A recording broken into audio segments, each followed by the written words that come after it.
Es un placer, queridos hermanos, encontrarnos en esta nueva oportunidad para continuar con nuestro estudio de la Biblia con la ayuda del libro Testimonio Completo. Lo que vamos a repasar es lo que corresponde para esta semana del 12 al 18 de agosto. Estamos viendo la última parte de la sección número 5, que tiene como tema Los apóstoles y los ancianos se reunieron. Toda esta sección 5 comprende el relato de Hechos, capítulo 15, desde el versículo 1 hasta el 35. Para esta ocasión iniciamos el capítulo número 14, que encontramos en la página 108 de nuestro libro. Y el título de este capítulo es Se tomó una decisión de forma unánime. Y esto comprende que el cuerpo gobernante del primer siglo toma una decisión que une aún más a las congregaciones. Y este capítulo contiene la información de Hechos, capítulo 15, versículos 13 al 35.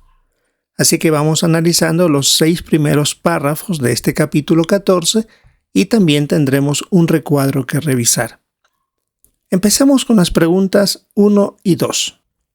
¿Qué preguntas importantes debía contestar el cuerpo gobernante del siglo I? Las preguntas eran: ¿tienen que obedecer los cristianos la ley mosaica? ¿Debe haber alguna diferencia entre los cristianos de origen judío y los de origen gentil? La parte B: ¿qué ayuda tenía para tomar la decisión correcta? Ellos examinaron algunas profecías que ayudaban con este caso. También escucharon las experiencias de algunos hermanos que entendían que Jehová aceptaba a los cristianos gentiles. Y además, por supuesto, el Espíritu Santo les estaba indicando cuál era la dirección a seguir o la decisión que debían tomar. Veamos el párrafo 3. ¿Cómo puede servirnos analizar el capítulo 15 de Hechos? Porque vamos a darnos cuenta la manera como el cuerpo gobernante de la actualidad sigue el ejemplo del primer siglo, de estos cristianos que formaron ese cuerpo gobernante, el primero que existió. Además, esto nos ayudará a tomar decisiones acertadas a la hora de enfrentarnos a problemas y también seguir el mismo patrón. Examinar la palabra de Dios, tal vez podemos consultar con otros cristianos maduros y por supuesto acudir a Jehová en oración para que nos ayude a tomar la decisión apropiada para la circunstancia o caso que estemos pasando. Veamos el siguiente subtítulo. Eso coincide con las palabras de los profetas. Esta porción se basa en Hechos 15, versículos 13 al 21. Tenemos aquí los párrafos 4 y 5. ¿Qué profecía citó Santiago para ayudar a aclarar la cuestión? Por lo que encontramos en el relato de Hechos capítulo 15, parece que Santiago, el medio hermano de Jesús, estaba dirigiendo esta reunión especial. Y él citó algunos textos bíblicos que ayudaron a aclarar la cuestión. Por ejemplo, citó de Amós capítulo 9, versículos 11 y 12. Aunque claro, las palabras que él citó no son exactamente iguales a las que encontramos en las escrituras hebreas con relación a Amós, porque parece que para ese momento existía la Septuaginta, que era una traducción al griego de las escrituras hebreas, y no tenía las palabras iguales a lo que encontramos en otros escritos, pero tenían la idea. Eran muy parecidas a lo que él estaba expresando y que era reconocido como parte de los profetas. Y aquí en el párrafo 4 nos lleva al recuadro de la página 112 que habla sobre Santiago, el hermano del Señor. Tenemos aquí 5 párrafos en este recuadro y podemos resumirlos así. Parece que Santiago era el segundo hijo de José y María después de Jesús. Es decir, Jesús fue el primero y luego nació Santiago. ¿A qué se debe que decimos esto? Porque siempre es mencionado como el primero de sus medios hermanos. Él fue testigo de la predicación de Jesús y posiblemente, aunque no estamos seguros, es posible que él haya visto algún milagro de Jesús o se haya enterado. Lastimosamente era uno de los que no demostraban fe en Jesús y que debe haber estado entre los que dijeron que se ha vuelto loco.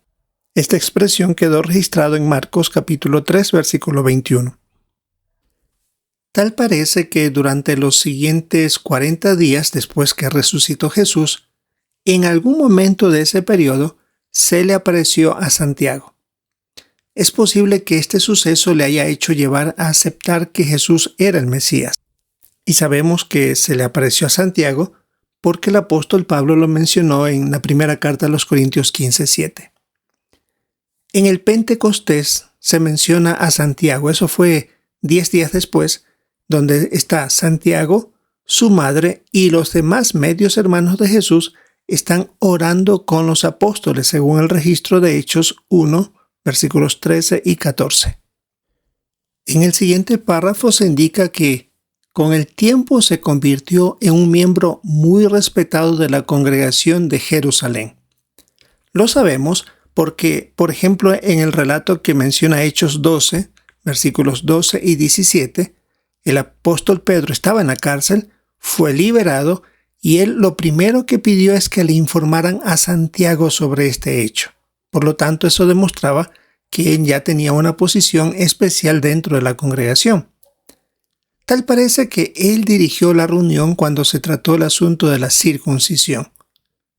El apóstol Pablo también lo mencionó a él, según Gálatas 2:9, como una de las columnas de la congregación de Jerusalén y le dio informes personalmente a Santiago de su tercer viaje misional. Por lo tanto, todo esto demuestra que en poco tiempo él se convirtió en alguien muy importante dentro de la congregación cristiana. En el siguiente párrafo se relata que en Gálatas 1:19 se le llama el hermano del Señor. Y parece que él fue el que escribió el libro bíblico que lleva su nombre, que está al final de la Biblia. En él es interesante que se presenta como esclavo de Dios y del Señor Jesucristo. Él no se presenta como el hermano de Jesús o apóstol nombrado. Utilizó esta expresión de humildad. También es interesante que la manera como él escribe, utilizando muchas ilustraciones de cosas muy sencillas, como el mar agitado, los cielos estrellados, el sol abrasador, flores, incendios forestales, domar los animales salvajes. Todo ese método de enseñanza con ilustraciones, sin duda fue imitando a su medio hermano Jesús. Ya nos imaginamos el vivir con Jesús, conocerlo muy cerca, el escuchar su manera de enseñar, hizo que él también pudiera captar la atención de sus oyentes o de los que leían la carta de Santiago y compararlo posiblemente con la manera de enseñar de Jesús. Y en la primera carta a los Corintios 9:5, Pablo da a entender que Santiago estaba casado. Aunque la Biblia no describe ni cuándo ni cómo murió, la prueba extrabíblica, es decir, de algo que no es bíblico, está el historiador Josefo. Él explica que el sumo sacerdote Ananías convocó al Sanedrín y llamó a juicio a Santiago y a otros más. Fue acusado como infractor de la ley y condenado a ser apedreado junto a otros. Se piensa que fue alrededor del año 62, el año de la muerte de Santiago, alguien que llegó a tener una posición muy respetable en poco tiempo dentro de la congregación de Jerusalén. Ahora, volviendo a los párrafos, en el número 6 dice: ¿cómo ayudaron las Escrituras a aclarar el asunto de la circuncisión? En la profecía de Amós se resaltaba la cabaña de David. Pero claro, esto no quería decir que Jehová iba a mantener de manera exclusiva a la nación de Israel como la única fuente del reinado de él. Más adelante también se hablaba de gente de todas las naciones. Uniendo estas dos partes, se llegó a entender que Dios quiere que tanto judíos como gentiles hereden el reino de Dios. En ninguna profecía de las Escrituras hebreas daba a entender que para entrar en el reino de Dios tendrían que circuncidarse. Todos estos detalles fueron ayudando para llegar a la conclusión correcta sobre el asunto de la circuncisión. Sin duda, estos detalles que vamos viendo van cogiendo fuerza y, por supuesto, darnos lecciones para nuestro futuro en tomar decisiones, como también cuando escuchamos nuevas decisiones del cuerpo gobernante. Esto es lo que tenemos que revisar en nuestro estudio bíblico de congregación para esta semana del 12 al 18 de agosto. Queremos profundizar más en la información, participar con nuestros comentarios y nunca dejar de prestar atención a los que nuestros hermanos dan durante la reunión. Queremos disfrutarla entonces entre semana y, si es la voluntad de Jehová, encontrarnos en una próxima oportunidad.